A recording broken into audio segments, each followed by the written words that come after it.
Hello and welcome to Fortune India. We are here at Startup Mahakumbh 2025. So we are speaking with Rajat Tandon, who is president of IVCA today.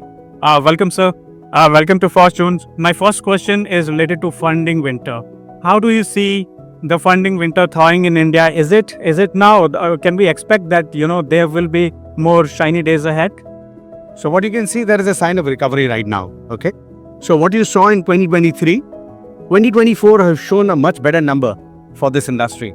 If I would say we were about 9.6 billion in 2023, we are about 13.7 billion. So you can really see in the VC space, that's an incremental of the investments which is coming in. If the numbers in 2023 were about 870 deals were put money into, this number is 1270. So clearly there is a 1.2x which is coming up. And in that 1270, what we've seen is about 780 deals were done in the seed stage, which was erstwhile about 680 deals. That's about 1.2x. So clearly what we see, I'm not looking at it as a funding winter.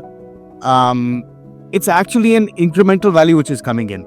So with the emergence of technologies like AI, and which has actually, flooded the entire world right now. So what are the key sectors that VCs are betting on right now? See, up till now, BFSI, consumer tech, these have been typically in the last, and the traditional businesses, as we say, have been where the area of investments have been. AI, certainly, yes, it's picking up. And we've seen that instead of about $390 million which was invested, today it is looking like a $740 billion. So you can see the AI investments in that particular space is also doubling up now. Okay. So as far as if we compare with Western markets like US and UK and even China, we are still far behind. What do you think that what can investors do to pick up the pace in that space? So in terms of, there has to be a two-pronged approach to dive into and get the investors convinced, right? Today, in all your investments, about 85 to 90% of the investors are global, foreign, right? So I certainly need to create more fund structures where the foreign also come and participate. The NIF is certainly a success model, right? A city can grow to become a sovereign wealth kind of a fund. So even the international LPs who have confidence can put in money over there. Right now, the LPs are putting in selected funds which they know with, right? So yes, there's an approach which can be made for the global markets. And secondly, I think it's very important that it's time for our domestic markets to wake up.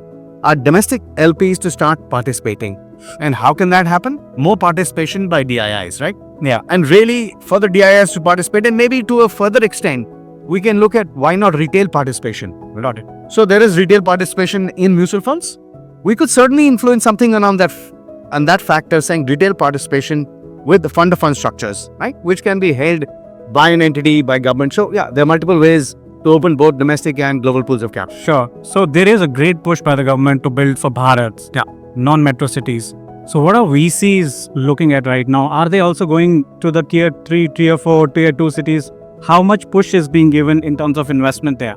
Sure. So in terms of, the total annual funding which comes to India, right? Typically we've seen a ballparking of about 8 to 10%, which is invested into tier 2 and tier 3 cities, right? Now, clearly, I think there's an advantage which is getting built up, and that is what we need to kind of scale with. Really, the cost of operation today in a tier 2, tier 3 city is 30 to 40% lower, right?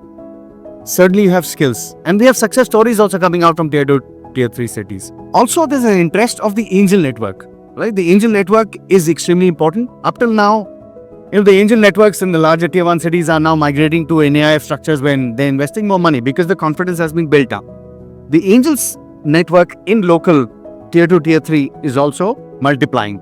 And I think that's coupled with the factor, there are a lot of schemes which the government is supporting, right? So for incubation setups.